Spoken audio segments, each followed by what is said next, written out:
pendant mon séjour ici, quelque chose que je n'aurais pas dit sur la leçon collective. J'ai essayé de dire tout ce que je savais.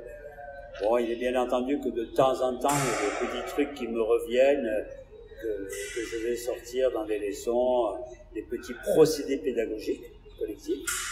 Mais j'ai cherché à vraiment, comme je pense que c'est mon dernier stage, je vais penser sérieusement à prendre la retraite. Après 3/4 de siècle, on a le droit.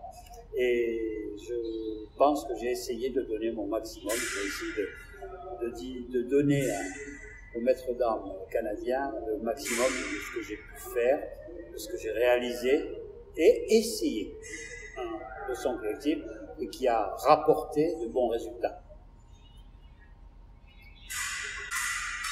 Mais j'espère que tout ce qui s'est perdu, c'était nocif au résultat des enfants, c'est-à-dire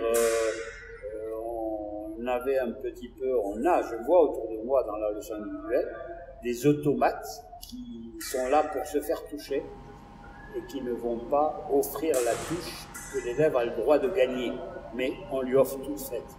Tandis que dans la leçon collective, il faut aller la chercher la touche, il faut la construire et la faire. Donc ce que j'ai perdu dans la leçon collective, c'est des bonnes choses qui sont en fait des défauts de la leçon individuelle que j'ai perdu pour faire une leçon collective plus élaborée. C'est-à-dire qu'il n'y a pas ce que l'on appelle des invites. À aucun moment, les élèves ne s'invitent. Les élèves sont toujours des adversaires et on essaye par tous les moyens de ne pas inviter l'adversaire à faire une touche. Et quand l'adversaire fait une touche, c'est une sanction. C'est-à-dire qu'on a mal réalisé quelque chose et on est touché. Les gammes au sabre n'ont pas ce but. Pas du tout ce but. Pour faire justement un rapport, un parallèle entre les gammes de musique, bien entendu, je suis parti sur les gammes de musique, je ne pense pas que vous verrez un jour un pianiste monter sur une scène devant un auditoire qui attend un récital et se mettre à faire des gammes. D'accord? Donc on ne va pas sortir des gammes en combat, en escrime.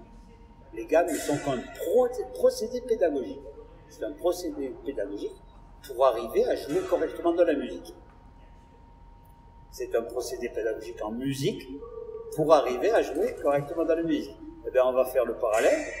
C'est exactement ce que je vais dire, mais volontairement faux. C'est-à-dire qu'on va faire, pour pouvoir faire de la musique, on va faire des gammes correctes en escrime pour pouvoir faire des combats. Beaucoup de gammes sont travaillées totalement dans le tempo. Dans un bon tempo, on va prendre le plus simple des tempos. C'est le tempo du contre-temps. C'est-à-dire qu'on va amener la contre-attaque de l'adversaire à être rapide, certes, mais pas très rapide, sur une faute que l'on va faire volontairement. Et très très vite, on va fermer et porter l'attaque. C'est-à-dire qu'il y a l'accélération que je vais vous chanter, c'est marche par riposte. C'est-à-dire un changement de rythme très rapide entre le fait de déclenchement de la contre-attaque, suivi de la parade très rapide et de la riposte encore plus rapide. C'est là qu'on sent la différence des tempos. C'est une longue histoire. On pourrait faire rendez-vous dans le futur ou rendez-vous dans le passé. Il faudrait aller très très loin puisque c'est il y a 15-20 ans où j'ai essayé des exercices différents. J'ai copié, j'ai vu en compétition à Moscou ou à Budapest un maître d'armes faire un exercice qui m'a plu quand j'étais jeune. J'ai regardé cet exercice, je me suis dit tiens, c'est pas mal, et pourquoi mes tarbais ne le feraient pas? Et en les laissant donc les uns en face des autres, je leur ai demandé de répéter cet exercice qu'avait fait un maître d'armes, que j'avais vu. Comme mes élèves étaient en attente de ce que j'allais voir quand j'étais capitaine d'équipe de France, qu'eux restaient à Tarbes et ne voyaient pas tout ça, quand je revenais avec un exercice, je disais tiens, il y a René qui a ramené un exercice, on va essayer de le faire comme il dit. Puis je les mettais face à face au lieu de les mettre face à moi. Et je leur faisais faire l'exercice entre eux, face à face. Puis je me suis dit, ben oui, c'est bien, mais ils sont que 2. Et s'ils étaient 20, ils seraient 10 contre 10, et on pourrait faire pareil. et puis ainsi de suite. J'ai passé à 12, et puis à 20, et il m'est arrivé de faire des leçons collectives à 60.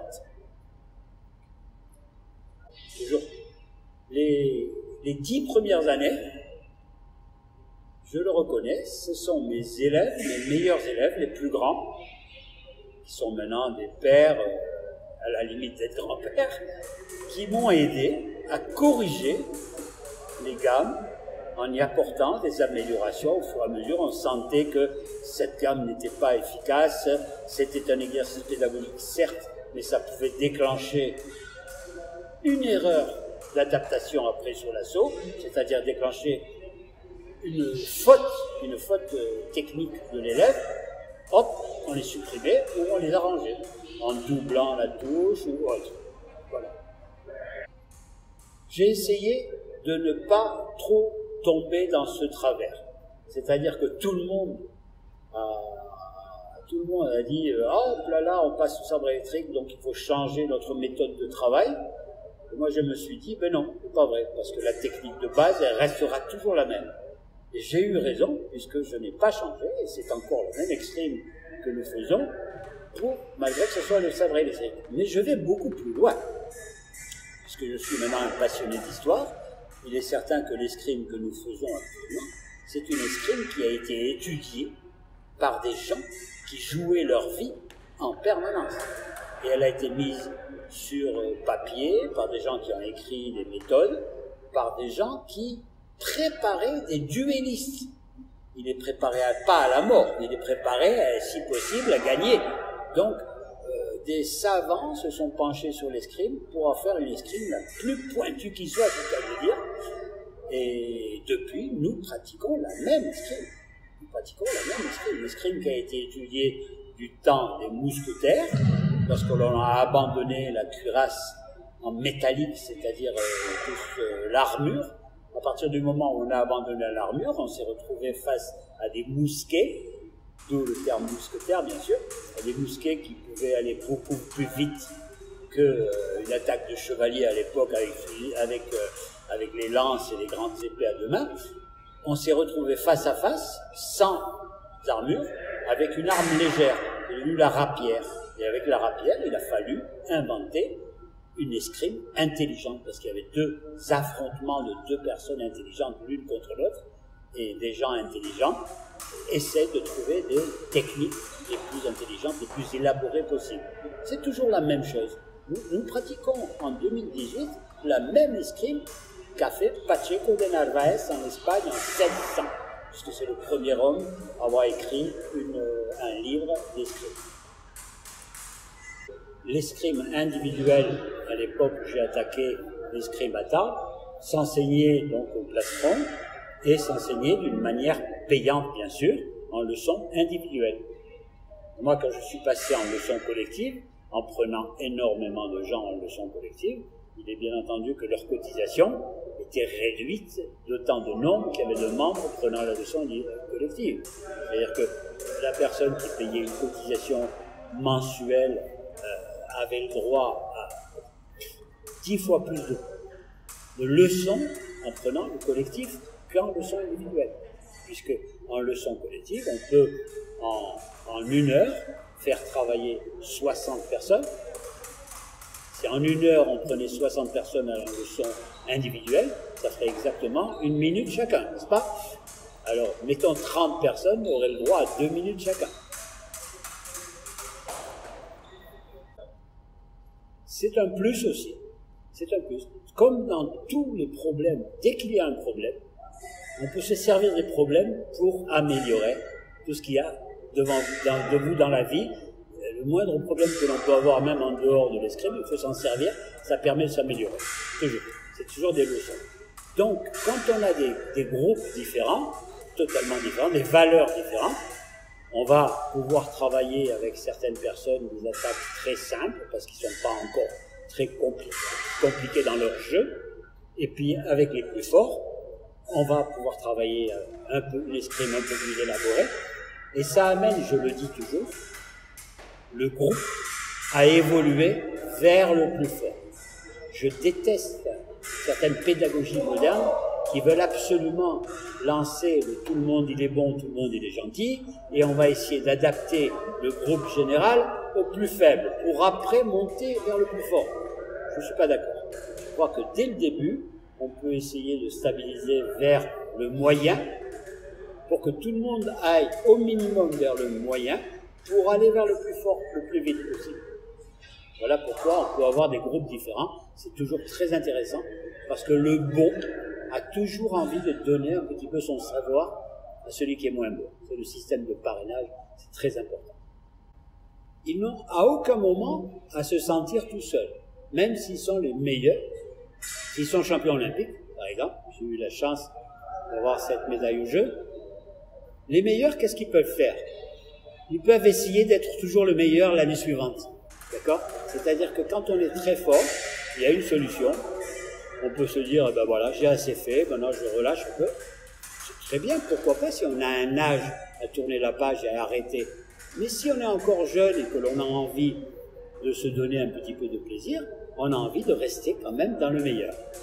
Donc on va encore travailler, et on va travailler avec des gens légèrement moins bons, qui eux vont essayer de vous déboussoler et essayer de prendre votre place et de devenir bon. Et c'est ainsi que le bon, il reste toujours bon. Parce qu'il a toujours des gens qui poussent pour essayer de prendre sa place. Et pour moi, il y a deux solutions. Soit on abandonne totalement et on a envie de faire quelque chose d'autre parce que ce sont des gens généralement pointus, intelligents et qui vont rester en changeant de spécialité aussi pointus, en allant au ski ou ailleurs. Et la deuxième, et la plus intéressante pour nous, c'est que souvent, les gens qui arrêtent deviennent soit, ça c'est l'idéal pour nous, pour la suite des opérations, des éducateurs. J'ai la chance, et vous avez ici une perle de mon arbre fruitier qui s'appelle Benjamin Magnano, d'avoir des gens qui, suite à la compétition, prennent la voie d'entraîner. J'ai la chance en plus que tous ces entraîneurs que j'ai formés entraînent des équipes nationales comme la Chine avec Bailac, l'équipe de France encore maintenant avec Mion, Pierre Mion, ou le Canada avec Benjamin. Donc les gens forts peuvent devenir au minimum professeurs, mais aussi et surtout des dirigeants. Nous avons énormément besoin de dirigeants, des présidents, des secrétaires, des trésoriers, sans lesquels l'escrime n'existe pas. Et si on a la chance d'avoir dans ces gens-là des gens qui sont capables de parler d'escrime, de sentir les besoins des éducateurs et les besoins des tireurs, et on a réussi notre truc aussi, c'est-à-dire transformer les gens qui sont les tireurs en enseignants, en dirigeants.